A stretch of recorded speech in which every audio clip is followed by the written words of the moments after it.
Hey there, and welcome back to the Son of the Morning Comics channel. And we're going to do another in our little retro review series of Frank Miller's Ronin. Today we're going to be looking at Chapter 3. Before we get into it, I'm just going to kindly ask you to subscribe to the channel, hit the notification bell, like the video, leave some comments if you like, and you can always visit me over at Son of the Morning 7 over on Twitter. So let's get into this chapter. Alright, so let's get this one going here. We got Chapter 3, where we left off. Casey and her staff were about to head out to try to capture the Ronin with they orders to not kill him. They're to bring him back alive. So Chapter 3 starts here, and we guess Ronin has somewhat escaped the city a little bit, and he sees a horse, and so he decides he's going to try to get that horse. But so then we flip over into the back over to Aquarius, and I'll just read this beginning up to you. You can see Casey's talking to the leader of Aquarius. She's saying, "The face you see on the screen, Mr. Taggart, is that of a samurai warrior, or more accurately, a masterless samurai, a Ronin, who died 800 years ago. I know it sounds silly, but when Virgo told me the Ronin's tale, I understood. But Virgo is a state-of-the-art computer who commands with flawless efficiency every function of this Aquarius complex. She couldn't lie if she wanted to." So basically what we see here is that, the Ronin can survive when things are not going his way, whether it's with guns or whatever. I do also want to say I did find this to be a very strange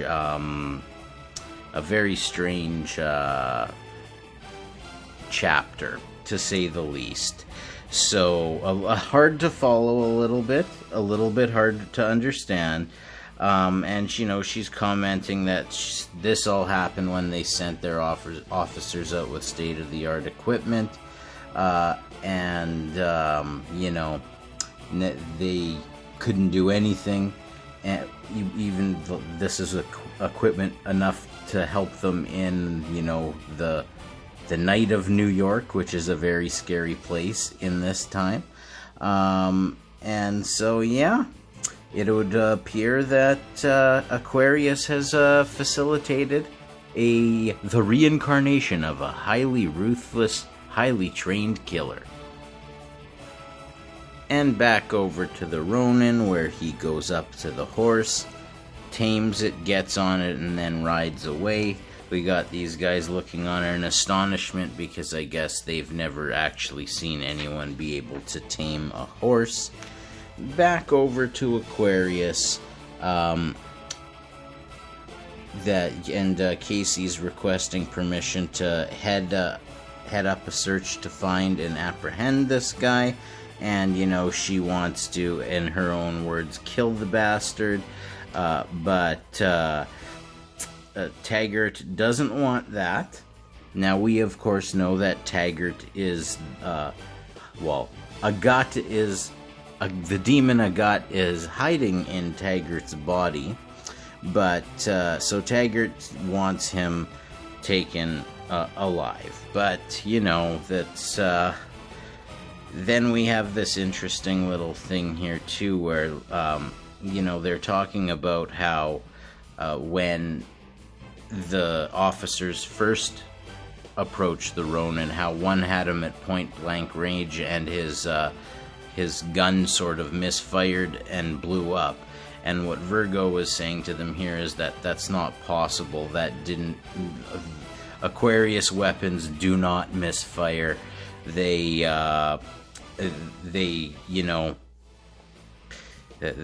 can't. But this thing exploded. So her hypothesis is that it wasn't the Ronin himself who did this, but it was a telekinetic mental command which did this. And we all know that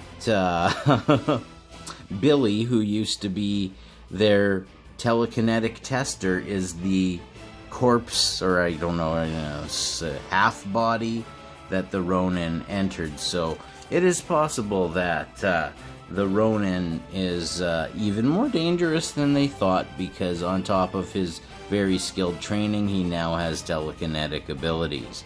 And this of course makes it up in Taggart's mind that they can't kill him. They gotta bring this guy in, and so they want tasers only. And Casey's not happy about it, but she relents. Then we get some more of the Ronin taming the horse. Like I said, there's just, can't believe this. Then there's this guy again who, dressed him up all nice before, and he wants to make him the star of New York, bigger than the Stones. And, he's doesn't want him to run off. He eventually catches up with the Ronin to join him. And here you can see they give us one or two of these shots per issue where you can see that Aquarius is expanding and enveloping more and more of New York as time is passing here. Next, we're back at Aquarius, and Virgo and Casey are talking, and Casey's saying she's not angry. Virgo is saying, well, you kind of sound like you're angry, and basically Casey says, I'm not angry, I know you're doing your job, you're just doing your own job, but I do get the feeling that you have some sort of connection with the Ronin. Virgo says that, that's the truth, and Casey wants Virgo to try to explain it, and says that Virgo thinks it comes from working with Billy for all that time. Virgo read Billy's thoughts and sometimes could feel his emotions with him as well. So there's definitely a connection between Virgo and Billy, and she still thinks, or I don't know if Virgo's a she, for some reason it just comes out that way. Virgo thinks that Billy may still be in there, and that's why Virgo doesn't want to see Billy or the Ronin killed. And so then, it's kind of funny. Virgo kind of lets it slip here after, they're talking about just how deep this connection is, that Virgo can in fact find the Ronin. And considering that they're supposed to be looking for the Ronin, that might be helpful. So Virgo says that it will find the Ronin, and reminds Casey that she has a lunch date with her husband Peter.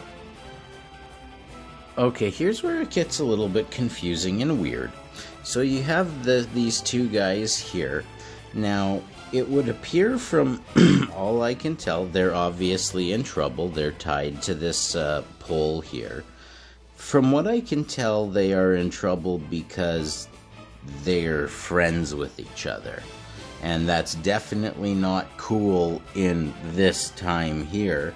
You see, there's another, I don't know if anyone's male or female with some of these things. Got the Nazi armband on, and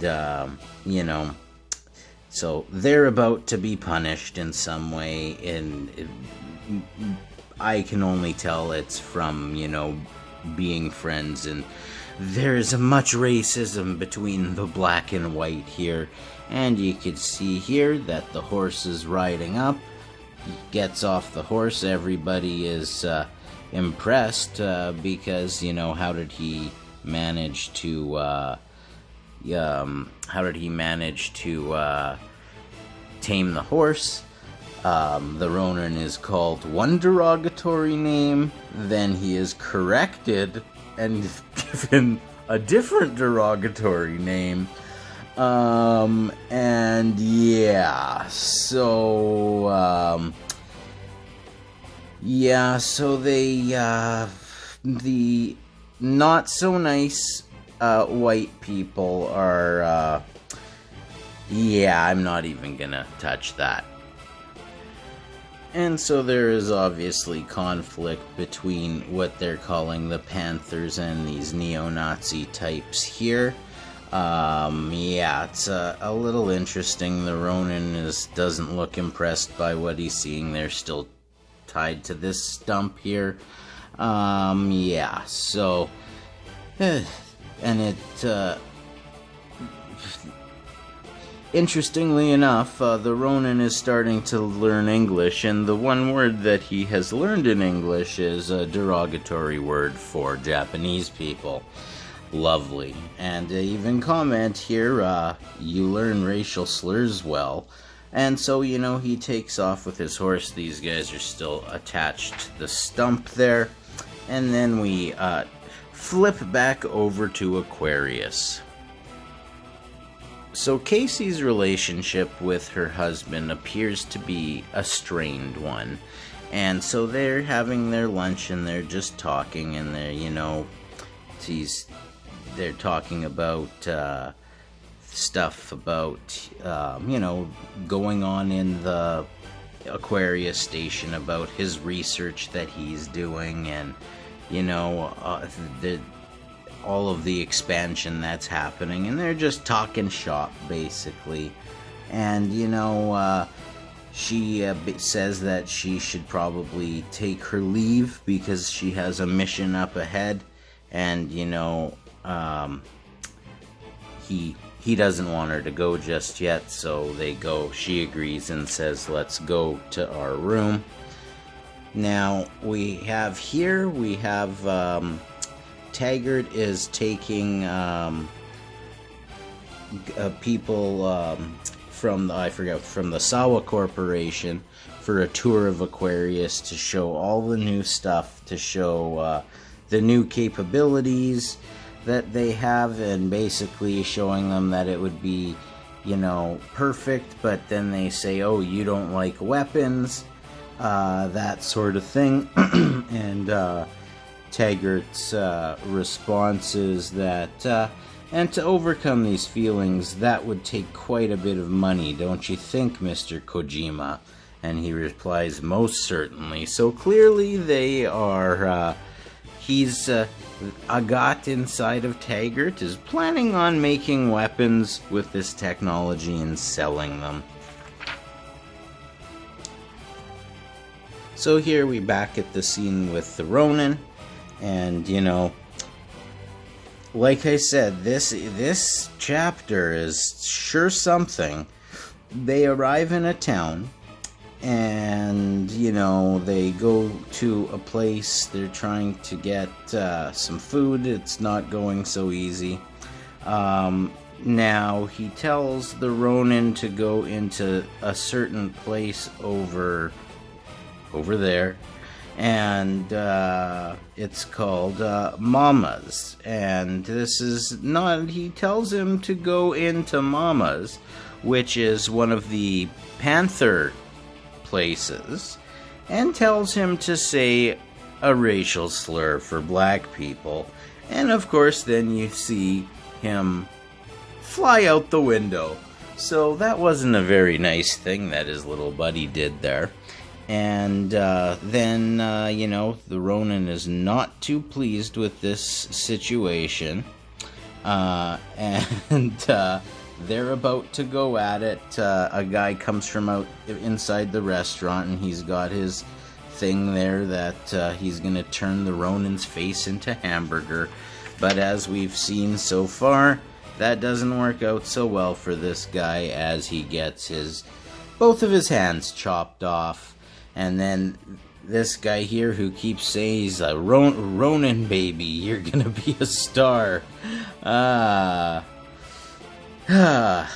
then he's reminding him that they're a team, but then he points the blade into his face and he's very upset. And then you can see here that the tears coming from the Ronin's eyes. He's clearly upset at the joke, dangerous joke that this guy has played on him. And here we have Casey and her husband, and they are, in bed. It looks like they've just finished up. And Virgo calls Casey to let her know that the Ronin has been spotted. So Casey's gotta go. And she tells her husband that she will see him later, basically. And then I'll read this to you, too. He says, better get to the lab. Lord only knows what'll happen if I'm not there. Some new orders were expected in Sawa stuff, I think. Whole place might get blown up if I'm not there. Those fellows are lost without me. Really, they are. And then they tell each other that they love each other, and then they go their separate ways. Here we still have these guys tied to the stump here, and we have the Ronin who is now putting a blade up to this very good Hermann Goering look-alike here. And the guy is asking him, he says, the name's Jagger, head honcho of the White Power Party, but you can call me Chuck. Want a beer? It's the real stuff, not the dishwater they serve downstairs. More shots of these guys. You can see he says he can hear them. They're coming. So obviously, something's coming for them. And he says the Ronin doesn't want to drink. But what this guy does want to know is, what'll you kill for? And so, not really, Ronin doesn't really say anything, doesn't give him an answer, because he doesn't speak English. Now, the White Power dude says, now that's a real good thing to know, ain't it, pal? So I'll give it to you straight, man to man. There's still, something's getting at his legs. My boys and me, we got a fierce little problem with the, oh boy, not gonna say it, with the other guys. And they're looking for him, I guess, to help with that. And you can see here, he's saying, this guy's telling him to shut up. Obviously something is coming to get them for their transgressions, whatever they may be. And, so this guy here is saying how he wants to get rid of Big Mama. And he's telling the Ronin's buddy all of this stuff. And so he's hoping that his boy is up to the job. And so basically he wants him to kill somebody named Silk. And once again, he says they're cold. He's telling him to shut up. He's more scared. Things are obviously not going well for them. Yeah, and so that's what he wants.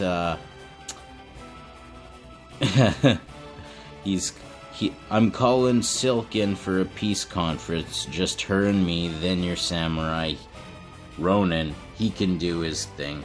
So obviously there's some sort of creatures that were in the pit below the stump that they were tied to, as you can see it coming, grabbing his face and all that sort of stuff. Flip the page over here, and Casey is now in hot pursuit of the Ronin. And Virgo says to her, there was strict orders to only have tasers. You're not supposed to have a gun. You have a gun. What are you doing? And she repeats to Virgo that Taggart said that her crew could only have tasers. He didn't say anything about her, and she just goes by the words that he says. And then so here we can see that he's getting a headache. It's almost, I would assume, like he knows trouble is coming. And so they're going for a walk again, and he's telling him here, he's like, you're gonna be a superstar. And then all of a sudden there's trouble waiting for them. And then we flip back here to the Aquarius area, and you know, this guy here is, I believe that is Casey's husband, saying it's an outrage is what he calls it. He says, my agreement in my contract with Aquarius states in certain terms that my biocircuitry will not be used to kill people. And this guy's saying, I understand. So, you know, not yeah, not the nicest thing. So this guy says to him, you know, and legally your contract says you were contracted for services conditional on the services is Aquarius remaining non-military. However, there were no such conditions attached to what you produced, and Aquarius holds the patent for biocircuitry. So you see, I see, he says, all that I can do is quit, and Aquarius can do whatever it wants. Let me talk to Taggart. And the guy says, I can do that, Peter. I can't do that, Peter. He's with Virgo. For what it's worth, though, I suspect she's giving him hell. And so here, Taggart's talking to Virgo, giving Virgo instructions on how to start making these weapons. And of course, Virgo is like, you can't be serious. Taggart replies, you know, I'm the man around here, basically. You do what I say. And then he goes to leave. The door won't open. Virgo's not opening the door. He commands for the door to be opened. And Virgo opens the door and says, have a good day, sir. And so back over here with the Ronin, he is, I'll just read this stuff to you because I think it's interesting. This here, like I said, I don't know who's male or female in this. I don't know what the genders are. It's hard to tell. He says, my man Snake, he's suffering because of your boy. He's talking to the Ronin's friend. But he don't hold no grudge, do you, Snake? No, he don't. He's a good boy. Snake is. He knows nothing's so important as our struggle against racial oppression. And he knows your boy is just what we need to strike a blow for social equality. And the guy's like, I hear you. So it looks like they're about to start playing double agent, it would seem. So, you know, basically they do the old switcheroo, and where they did send them to kill, I'm assuming this is Silk. I'm not 100% sure because they don't really say it. That they want him to do the opposite. But, you know, it is what it is. Things are a little weird in this chapter, like I said. Yeah, they want to know what it's gonna take, and of course, Ronin's buddy, he mentions, well, do you have any rice? Because that might help. And the Ronin just sort of runs out. He leaves the building, goes outside, and he is saying Casey. He knows the word Casey. He's remembering Casey. Or at least Billy inside of him is remembering Casey. And here you see it says, nice shot, Casey, but Taggart will have your head for it. And she's saying, don't worry about me, man those tasers. And then they're like, wait a minute, he's And then they show what he can do. She said, ready the tasers, and holding steady, not yet, now fire, as the Ronin is being very majestic on his horse and with the bow and arrow that he got from his other buddy there. So they fire the tasers. The tasers hit the Ronin, as you can see. They say, we got him. They think they got him. And so, she says to keep those things on max. And Virgo said he might have some kind of power, so be careful with that too. And then, things don't work out so well here, as you can see. The motorcycle exploding and pieces of the guard flying off. And,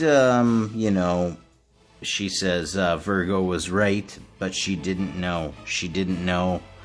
Oh, son of a... Oh, no, you don't. Not me. And so, Casey's realizing that this is a troublesome situation. And you can see here they're all not doing so well. The Ronin's still calling for Casey. And she's saying, how did you know my... And then she just passes out. And then, back over here we got the guys looking into the pit where those other two guys were. And they're just watching. I guess, interesting stuff. Yeah, interesting. So, that, like I said, a very weird, really strange thing here. And then, so these guys standing around, they're saying, what about that one? He's getting up. Maybe we oughta... Nah, he's a prize, a real prize. And he's got a job to do, yeah, pal. That he do. What do you know, Silk? I hired him. You're a dim one, Jagger. So, very strange stuff going on, like I said. So then the Ronin emerges, and they're, the meeting between these two is going on, and it's not quite clear who he's gonna kill. And so here it says, thought we'd lost you for a minute there, pal. Hey, we'd better split sooner or later, or these guys'll...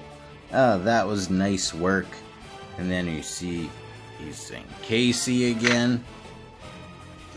And that's the end of the chapter. So, as I said, very strange chapter. It's definitely the strangest of the three so far. So, we'll look forward to chapter 4. Because, well, I know it gets cool. Definitely some interesting language used in this issue or chapter. It is what it is, but nevertheless, thank you for joining me here for this video. We'll do the next chapter in Frank Miller's Ronin in the next few days. See